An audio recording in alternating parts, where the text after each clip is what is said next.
Okay, let's get started. Welcome. Thank you so much for joining us this afternoon. For those of you that don't know, I'm Angela Conway, the elementary principal here in Albion. Also joining us for this session is my co-host, Kevin Beaumont, our assistant principal here at elementary school.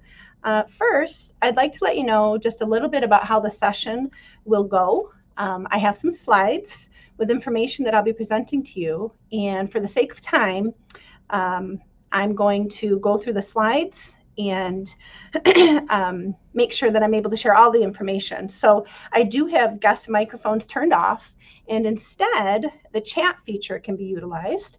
If you're not sure where that is, it's usually located to the right of your screen. It looks like a little kind of a message bubble. You can click on that if you get to a point where you want to say something in the chat or ask a question. As I'm presenting, Mr. Beaumont will be monitoring the chat section and writing down all of the questions that are being asked. Once I'm done with the presentation, Mr. Beaumont will share the questions that have been posed through the session, and I will do my very best to answer them. If we run out of time to answer all of the questions, that is okay, because we will be creating an question and answers document that is from this session, and we'll be sharing it out with families afterwards. So, all right, so let's get started. So at this point in time, you should all be aware that our grading system and our report cards will look a little bit different this year. If you joined us for the back to school night, then you should have received a trifold pamphlet that gave just a little bit of brief information about the new changes. And then at the end of September, another letter was sent out to families that gave even further information about the upcoming changes. I'm offering today's session and then another session in November for parents to learn just a little bit more, like you will see in just a little bit. Please know that both of these sessions will be recorded, and they will be available for the community through our school website, and then I will also send them out through Parent Square along with the slides in the presentation, so that you can preview them, look at them at your leisure. So I believe that's enough for housekeeping. So let's get started. And again, thank you so much for being here. All right, to start off, I'm going to make this a little bit of a get involved session. Before we begin, I just want to get you thinking. When you think about grading through your own experiences, or maybe through the experiences of your children, whatever lens you want to look through, what comes to mind when you see these prompts? So what is a grade? Why do we need a grade? What should be included in a grade? Just take a minute. We're going to kind of pause for about 30 seconds. And if you're able to, type some of your thoughts into the chat. So I'm just going to wait just a second.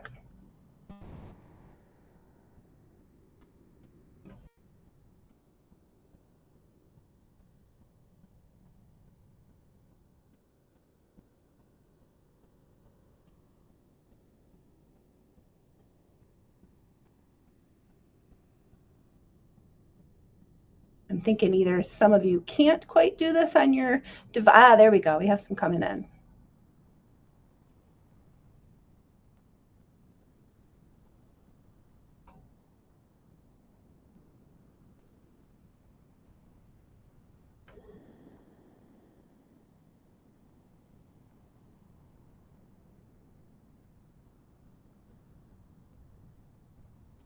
I'll give just another couple seconds. Like I said, you're trying to share out what is a grade, why do we need a grade, and what should be included in a grade.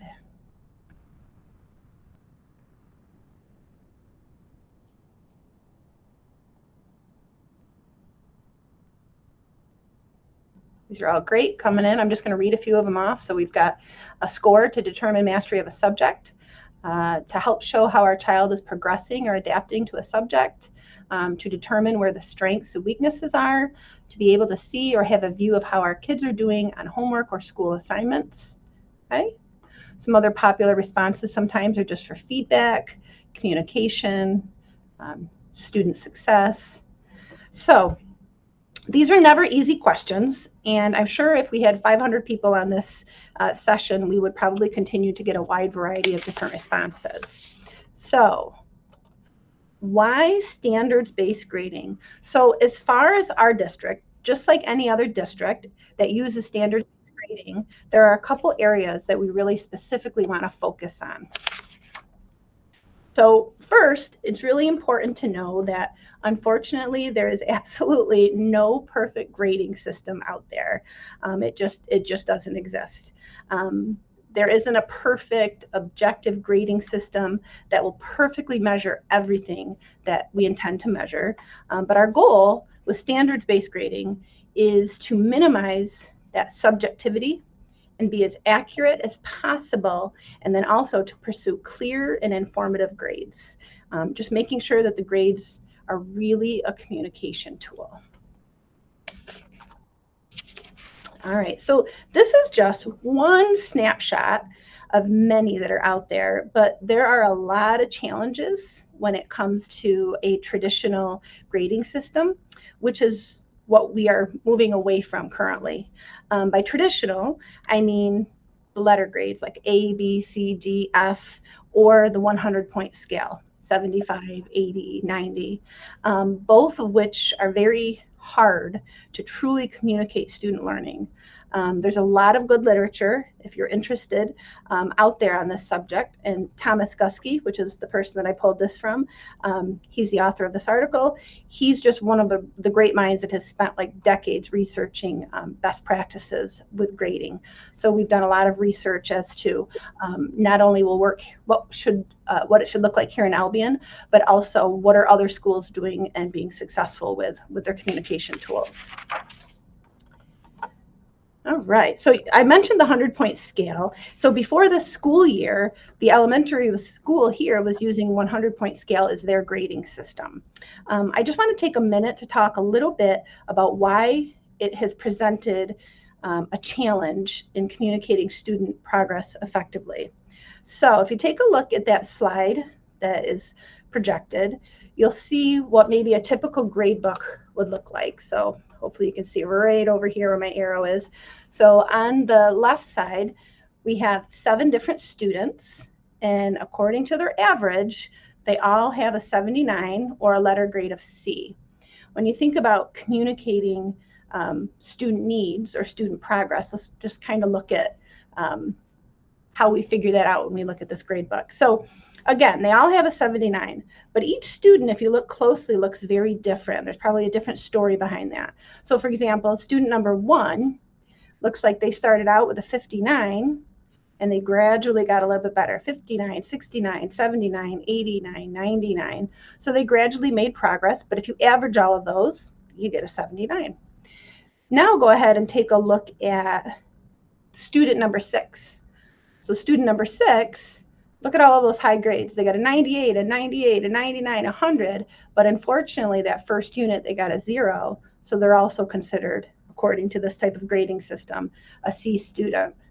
If you take a look at, say, student number 3, they kind of consistently have a high 70, low 80 average, 77, 80, 80, 78, 80, and again, they're a 79.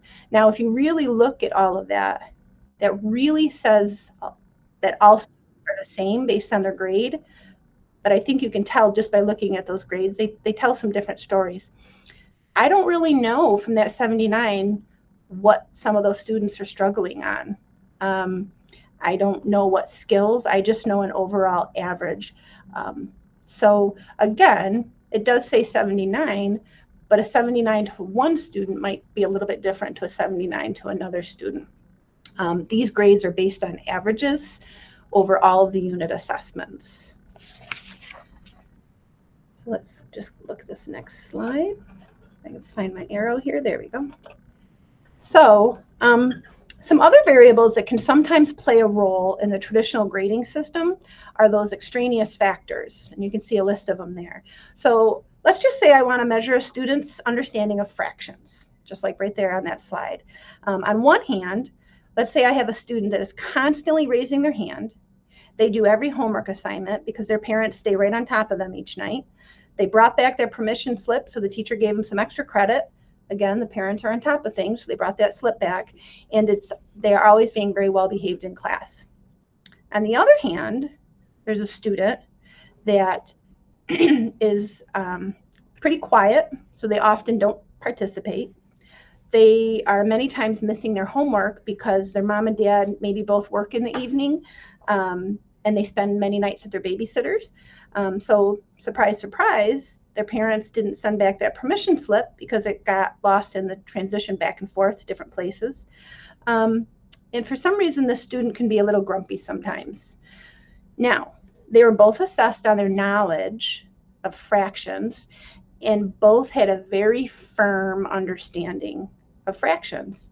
But due to some of these factors that I just listed, the first student received a 95% after all the unit scores were averaged, and the second student received a 72% after all the unit scores were averaged. So something to think about. We have two students that understand the actual skill of measuring understanding of fractions, but they had very different overall averages. So why is there such a discrepancy in their grades? Well, with a standards-based grading system, these different extraneous factors, they do not get lumped in with academic factors. So teachers will only be reporting out on a student's academic achievement. So do they know how to measure, or excuse me, understand fractions, or do they not? We don't give extra credit for non-academic tasks like bringing things in early or anything like that. They don't take points off because maybe a child didn't put their name on their paper, or maybe they had messy handwriting. It's only academic achievement. So go ahead. So now, just to kind of give a little bit of a picture image of that standards-based grading progression. So we'll be scoring on a 1, 2, 3 progression. So the pictures hopefully will help a little bit with that understanding. So you can see, for this particular example, the goal is for the child to be able to ride a bike. Well, you can see right there at level 3, meeting grade level expectations. They're riding it, no training wheels. They got their helmet on, they're good to go. They're meeting the expectations. A 2, right, might look like the child has the same size bike as that student in the meeting grade level expectations, but you can notice they have some training wheels. They need a little extra help. They need a little support. Not quite there yet. Then we have that student down in on the far left, working below grade level expectations. And again, it looks like they need a smaller bike. Looks like they just need that extra practice and aren't quite ready to bump up to the big bike yet. So just, again, kind of a picture image to get an idea of what those different levels will look like as we go through the progression. So remember those students a few slides ago that all received 79s in the 100-point scale? So let's pretend that that grade was for English language arts or reading. So let's take a look now at the same student, but we're going to use the lens of our new reporting system. So take a look. So this right here over on the left is just one section of the report will come home. And it may seem a little daunting because there are a lot of skills there, but from a parent standpoint, it's a lot of information for you. Instead of just saying that this child has a 79 and maybe that says there's a little bit of struggle there, this tells you exactly what they're doing well and what they might need a little extra support in. So let's just look at it. So you can see, first of all, at the very top where effort is, they were given a 3. And according to our achievement and effort scale on the right, they're meeting grade level expectations. That means they're putting in their effort, they're doing a good job. Then you take a look at that next section, the foundational reading skills, and it really breaks apart where they're doing things well and maybe some challenges. So I can see that this kindergarten student is able to understand the concepts of print. That means they understand that words go, when we're writing sentences, they go left to right. They understand the front cover of the book, the back cover of the book, and they understand the title of the book, just things like that for understanding reading. Looks like they recognize all their uppercase letters. They recognize all their lowercase letters. So they're meeting grade level expectations there. Then I can see identifying letter sounds. They have a 2. So that might mean out of the 26 sounds, maybe they only know about 13 of them. So they're progressing towards grade level expectations, but they don't necessarily know all the sounds. But guess what? That's okay, because this is the first trimester, and ultimately the goal is by the end of kindergarten, they'll know all of them. So that's okay in kindergarten. It looks like this child knows how to recognize and produce rhymes. They got a 3. That means they're doing a great job with that. They can know and apply letter sounds when reading and writing are the next 2, and they're progressing. Obviously, if they're still struggling with identifying their sounds, they're going to still struggle a little bit with applying those sounds. And then that last one, it just talks about the ability to read common high-frequency words by sight. These are words that teachers often try and work with kids to understand. They call them by heart because it's words like the, he, she, was, it, those common words that kids see all of the time, that it'll help their reading if they get to just recognize them right away and practice them. And this particular student looks like they're struggling with them. So as a parent, I would say, oh, you know what, I might reach out to the teacher and I'm going to see if I can't get those high frequency words and work on them with my student. And again, if you kept going down, you can see you get into the comprehension, they're progressing, they're able to ask and answer questions, but they're still working on it. They can retell stories, they identify characters. That next one, reads emergent reader text with purpose and understanding. They're not quite there yet. They're working at a 1 because they're still working on knowing their sounds. And again, with writing, they're progressing. And you can see at the very bottom, it says demonstrates grade appropriate conventions. It's capitalization, spacing, and punctuation when writing. And there's an NA there. Well, if you look over to the right at the achievement and effort scale, on the very bottom, it says NA stands for not assessed at this time. So all of the skills that students are supposed to know are going to be listed on the report card. However, they're not all going to be assessed at this time. So an NA isn't anything negative. It just simply means that at this point in time, the teachers aren't assessing that. They're not working on it. So in the first trimester of kindergarten, there's a very good chance that the teachers wouldn't be assessing the actual conventions just yet. So that's just an example of, again, the information you'll get compared to just one number, which is 79. You get it broken down into what are they doing very well, what are they working towards, and what are they really struggling with. And then I'm not going to go through with this one quite as much, but this is just a 4th grade example of an English language arts section. And you can see, if you just kind of take a minute to look at it, obviously the skills get a little more intense because we're a couple grade levels up. But again, think about if this was a student that had a 79 versus if you had that filled out, you know, you would be able to look and say, is this 4th grader showing good effort? Do they know all the different foundational skills? Is it comprehension that they're struggling with? Is it writing? And then you'll also notice in 4th grade, they add in speaking and listening, because as the kids get a little bit older, our goal is to get them to collaborate in discussions and then also be able to interact with their peers appropriately. So we start reporting out on that. But again, all skills that the 4th grade teachers are working on with the students. So again, standards-based grading is very much about breaking things down and giving out more information and specifics about how a child is doing. All right, so what is the purpose of our report card?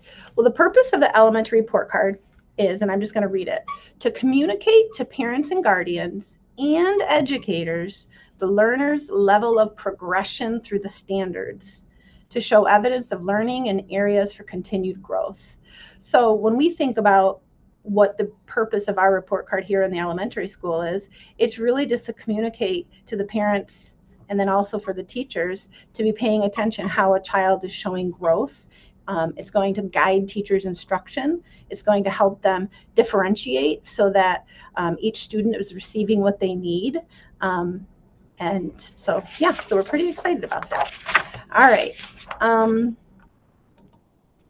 So now, as we've started to transition to a different type of reporting system, there's different principles that we want to make sure that we are focused on as we continue to refine our grading process. So I'm just going to go through a couple of them with you, and then I'm going to just talk about what does this mean for your child.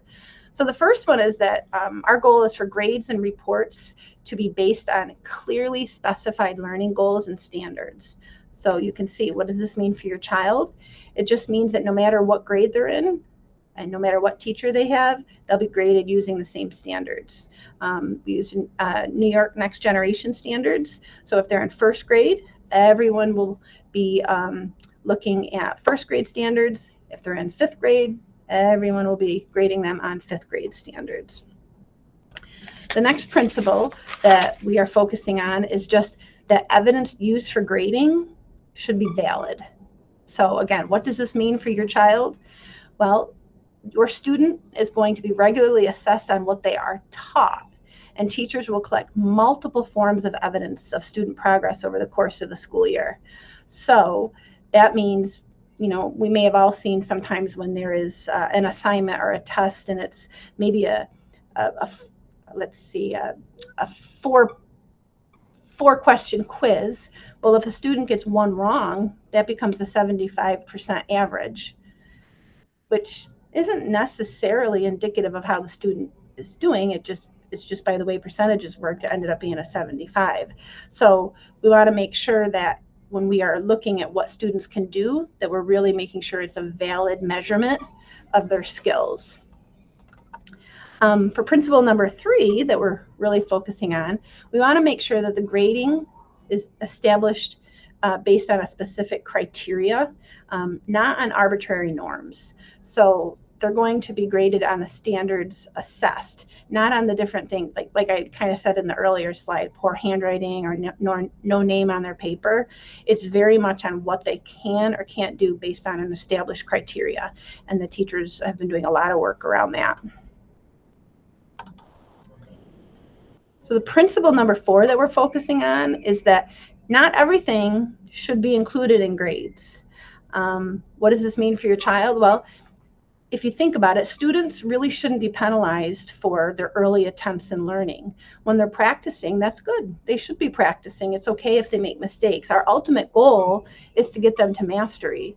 So they're not graded as they're learning that information, but after the learning has occurred. They need a lot of practice in order to be successful. And if you think about how averages work, right, in the beginning, if you're really struggling with a concept, you may get a lot of lower level grades. But then by the end, when you understand it and your grades get higher, an average really drops it down. But in the way we're going to be doing it over time, we really look at where is the child at this point in time and have they mastered that skill. The 5th principle that we want to focus on is just kind of goes back to what I just said. We want to avoid grading based on averages or the mean. And this goes back to just, we don't want to penalize our students for the practice that they're doing in the early attempts.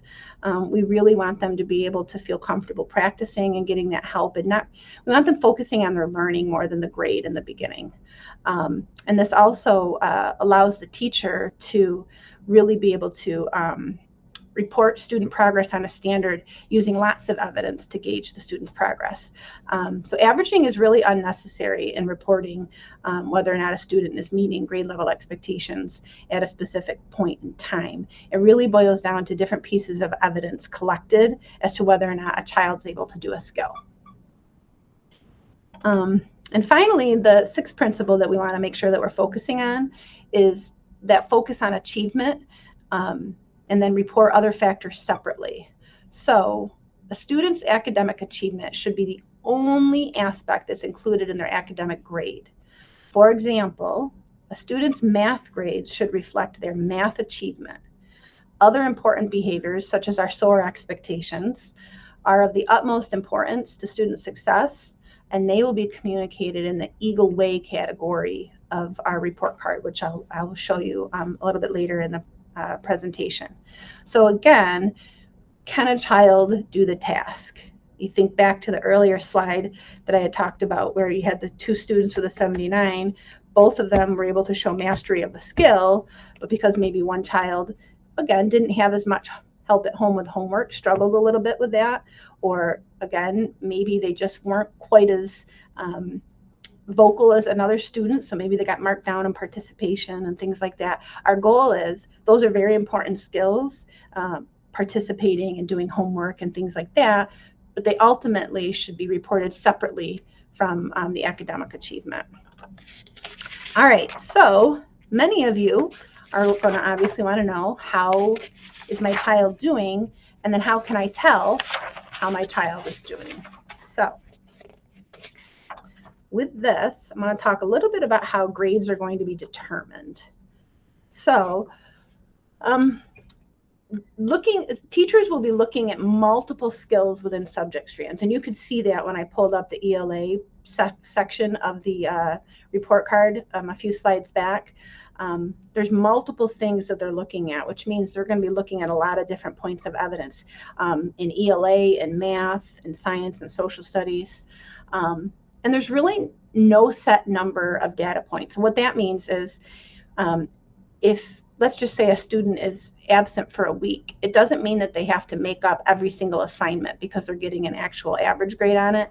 They just have to make sure that they are providing enough evidence to the teacher to show them that of what they know. The focus for the teachers is really going to be the progress approach and not the attainment approach. And what I mean by that is, they really just want to see that the student is growing and progressing, not necessarily attaining a 99 or a 95 or 100 through the average system. It's just, have they met the expectations for the grade level?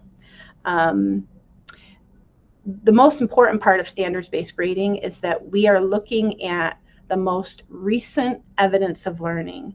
And that kind of goes back to that idea of, when students are practicing in the early stages when they're first learning, we don't really want to count some of those grades and mark them down because they're practicing. So once you get towards the end of these different units, then you'll go ahead and take a look at where they are at that point in time, but you won't average all of their practice in with when they're showing you that they've mastered it. If they get to a point where they mastered it, they get a 3. We don't average in the 2s and the 1s from earlier. And then finally, the teachers will be collecting multiple forms of evidence. So they're going to be looking at student work. They're going to be collecting and doing assessments. They'll have observation checklists. They'll be doing writing samples. So really, there's almost going to be a type of a portfolio for your student with a lot of the different work that they're doing. And because of that, you're going to notice you have access to PowerSchool and you have access to everything except the grade book. And I know that might be a little frustrating for parents that are very used to getting up there to look at it. But again, if you can see all of the different things that the teachers are collecting, it really, it can't be portrayed in a traditional grade book, because it's, like I said, it's going to be observation checklists that the teachers have. It's going to be different writing samples. It's going to be some student work. It's going to be different assessments. So not all of it will be up in a grade book. It's going to be a very holistic view that the teachers are looking at. But with that said, how can you keep track of your child's progress? Well, a couple ways. First, we highly suggest you contact your child's teacher directly. You can do this through Parent Square. You can do this through email. You can do it through the school phone. You can schedule a conference. Our teachers, are very eager to report out student progress. So at any time you have any questions about how they're doing, you can reach out to the teacher. And then also a really big thing, especially this year, is to make sure that you're checking your child's backpack each night. Because teachers are going to be sending home a lot of things that will help you see how your child is doing. They'll obviously have their typical classroom work. You'll see some assessments come home. There's going to be writing samples that come home. Teachers are working right now on a rubric that's going to help you understand how they're doing with that. And then also, their homework. Speaking of homework is very, very important. It's one of those learner behaviors that helps students practice and get better. And so we know that doing your homework is a good practice, but it's not going to be necessarily incorporated into their academic grade. It's really kind of turns out to be a natural benefit and consequence that students will learn, that the more homework they do and practice, probably the better overall. They're going to be able to understand those different skills. The homework that they don't do will make it a little more difficult for them to get the practice they need, and they might struggle a little bit more. So there will still be homework coming home. Teachers will still be expecting the students to do it, but the difference is it's not going to be calculated into an average. It really is for practice, and it's so that our students can really learn at their own pace. And if they need more time to master a standard, that's okay. They can just practice that much more. But the aim of any homework assignment coming from the elementary school is to be meaningful and to advance a child's learning. So if we ever miss the mark in pursuing that, please provide feedback to your child's teacher so that they can integrate that information into some of their future learning opportunities. So like I said, those are some different ways that you can keep track of your child's progress. If you notice on the right, I did put the dates down. We have gone to a trimester, and that's only because, as you can see from the report, it's pretty intensive. The evidence that the teachers will be collecting. Standards-based grading is a lot of work for teachers, and the teachers seem pretty excited actually to get going with it, and it's good work for them to be doing, and it will really not only help the students, but it will also help teachers with their instruction and how to differentiate for each of their kids. But if you look at, we have our mid-trimester notices. If you think of those like a mid-report halfway through the trimester. In the past, we had what was called a 5-week report, and that was sent out to only students that were struggling. Our mid-trimester reports will be sent out to everybody, every student, and the teachers are working on those. You should be expecting to get those at the end of October. They do not look like report cards. They're going to be a 1-page progress report that the teachers will be sending home with some other information. And then you can see in December, we'll be having our actual trimester report card that will be handed out, and there will also be parent conferences. And at that point, you'll be able to have an even bigger conversation with your child's teacher about their progress, and then asking any questions about the progress report. You're also going to see a little more diagnostic testing information on your child, and so hopefully you'll have a bigger understanding of what your child's doing well and what they're struggling on. So just real quickly, because I know I'm kind of coming short on my time, Mr. Beaumont's probably trying to use the hook to pull me off, but so this is just an example. This is actually a kindergarten report card, and you can see on the left side they have their English language arts skills, and there'll be 1s, 2s, and 3s in there.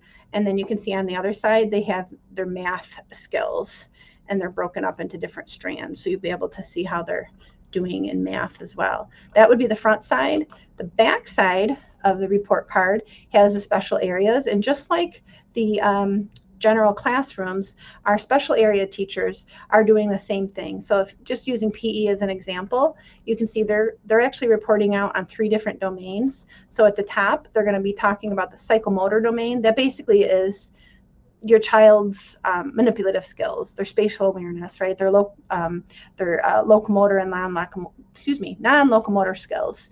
They're going to talk about that. Then they're also going to take a look at, are they able to actually learn the rules and procedures of different things, know the positions, the objectives of different games. That's kind of that knowledge part. And then that affective domain, really a good example is like good sportsmanship, respect, safety. So you'll see that it's going to be broken out a little bit different in each special area. And then finally, I put a big circle around the Eagle Way as demonstrated in classrooms. You hopefully have heard, or maybe your even child has talked about our acronym SOAR. That stands for Safety, Ownership, Acting Responsibly, and Respect. And they will also get a 1, 2, or 3 in that area. And so that's, I know as a parent myself, one of the first places I wanted to look, because I wanted to see how my child was doing just behaviorally and character-wise when they were in class. So that'll be an area, like I said, that talks a little bit more about those extraneous factors, not necessarily academic. And then you can see at the very bottom, the teachers will be typing in comments that'll give a little bit more information. So, all right. So I'm going to take just about a couple minutes to see if there are any questions that you have. And if you do, I'm happy to answer them live as best as I can, and otherwise we will take those questions and put them into a question and answers document and send those out to you in the near future so that we can answer it so everybody can see it. So at this point in time, I'll just wait a few minutes and see if there's any questions you have. You can just go ahead and drop them in the chat.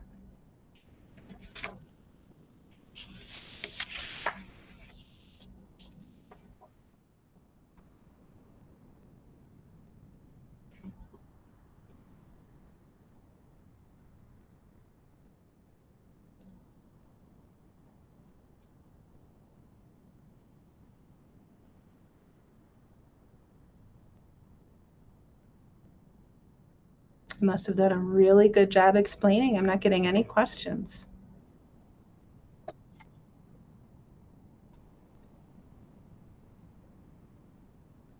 Well, as people are thinking if they have any questions, I just want to make sure to remind you that this will be recorded, or is being recorded, I should say, and it is going to be available on the school website if you just want to take the time to look it back. And I know I talked a lot, so maybe hearing me a second time, you'll understand it a little bit better, or maybe you'll have some more questions after that.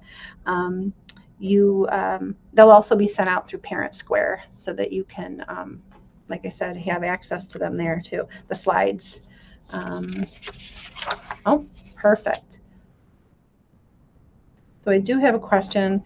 Let's say a student has a level 1 grade, or has a 1 level grade and needs to be in the 3 level grade based on grade, age, or schoolwork. What does the school do to help that student that is struggling or confused? That's a great question. So we have, there's a lot of different things that we do.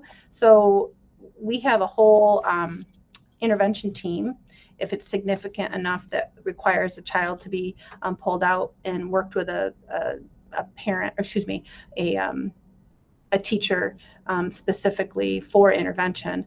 Otherwise, there's a lot of small group work that would happen in class that the teachers would do based on, again, looking at the different standards that the students need help with.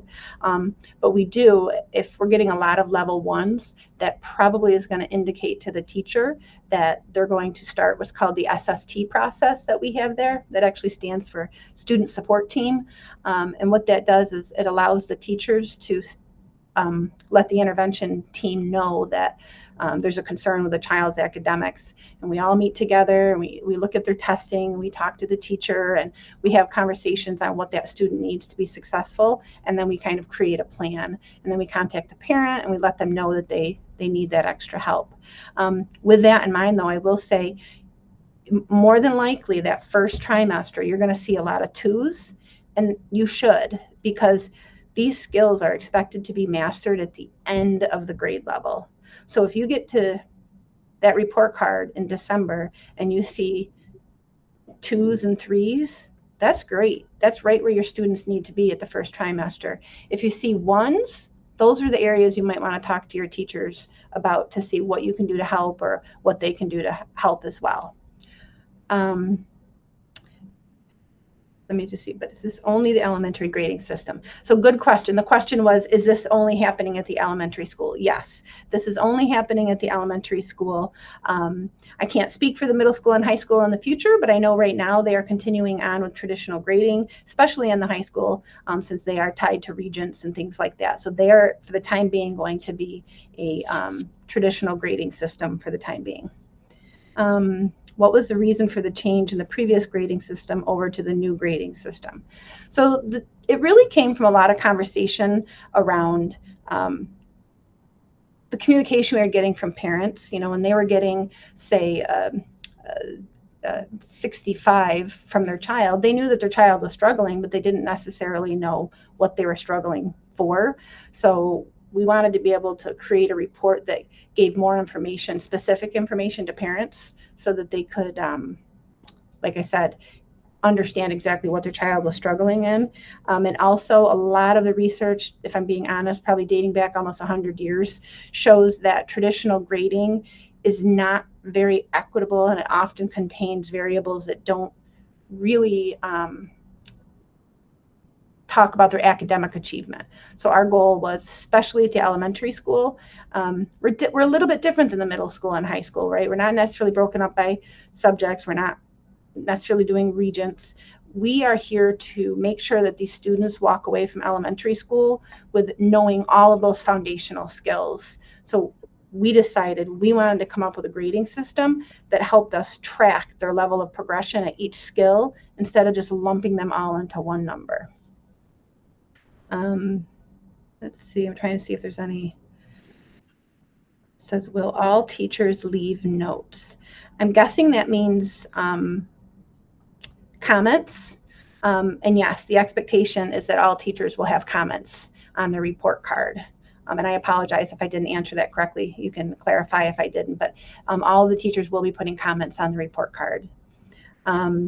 And then that next one, will the students still be taking tests and getting grades with this factor into their new grade of 1, 2, and 3?